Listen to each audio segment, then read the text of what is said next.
All right, today we're jumping into a really powerful story, a personal account about a single moment of conviction that went up against decades of tradition. And, this isn't just about a job interview, it's really about what it takes to completely redefine a role when the weight of expectation is pressing down on you. So we're actually going to start at the end here, with this powerful realization that kind of frames the whole story. This is the destination, right? The hard-won clarity that she eventually gets. But to really feel the weight of these words, we've got to go back to the beginning of that one single pivotal day. So, how did this whole journey begin? Well, it wasn't with some grand announcement or a big ceremony. Nope. It started with a sudden phone call that just completely interrupted an otherwise totally normal day. Okay, so picture the scene. A desk, stacks of paperwork, the usual quiet hum of administrative work. Our protagonist is just completely in the zone, focused on her routine, with absolutely no idea that her career is about to take a sharp, unexpected turn. And then the call comes. The tone is formal, it's urgent, it demands action right now. This isn't some casual request, this is a summons. And just like that, the routine is shattered, and you can just feel this tension flood the story. Now, to really get why this moment is so huge, you have to understand the context. This call wasn't just unexpected, it was like practically impossible. The review for station house officer candidates was supposedly done, finished, and every single person on that list was a man.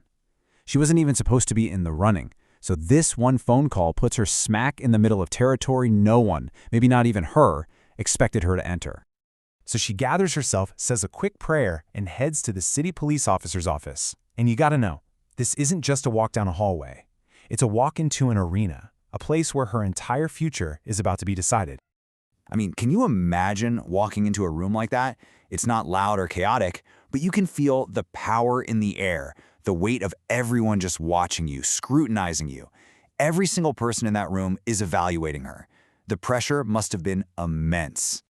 And this just perfectly shows you who holds all the cards. She walks in and finds the highest-ranking officer, his right-hand man, and two of her male peers, all of them representing the institution, the status quo. She is, in this moment, completely and totally on her own.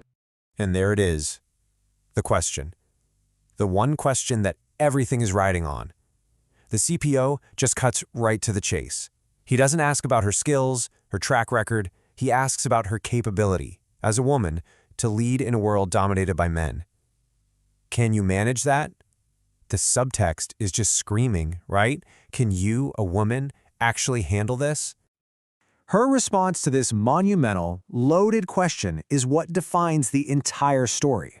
There's no hesitation, no hint of self-doubt, just pure, undiluted conviction. What an incredible answer. She doesn't just say yes. She doesn't just say she can manage. She takes the very premise of his question, flips it on its head, and raises the stakes. She promises to outperform every single one of her male counterparts. This is a direct, bold claim of superiority, not just of equality. The CPO's reaction here is just fascinating. It's not a simple grin of agreement, it's complex. You get the sense he's impressed by her sheer nerve, her absolute conviction. It's almost as if her confidence was the real answer he was looking for all along, the proof that she had what it takes. But not everyone in the room is so impressed. The SB headquarters makes a comment that, on the surface sounds like a compliment, but listen to the words, passion and enthusiasm. The source material says it's delivered with a certain tone, and it feels like a subtle dismissal, doesn't it? As if he's just writing off her confidence as some naive dream, not as real competence. And what about her male peers? Oh, their reaction is even more telling. Those shared glances, those little half smiles, that's the classic sign of an old boys club watching an outsider they don't think belongs. It's quiet, but it's a powerful display of their skepticism. And here's the crucial part. She sees all of it. The polite but skeptical words, the dismissive smirks. And how does she react? Does she back down? Get defensive? No. She takes all of their disbelief and turns it into fuel. Their doubt literally becomes the foundation for her determination. So, this huge moment of confrontation and declaration, you might think that's the final hurdle, but it was actually the exact opposite. This was the real starting line.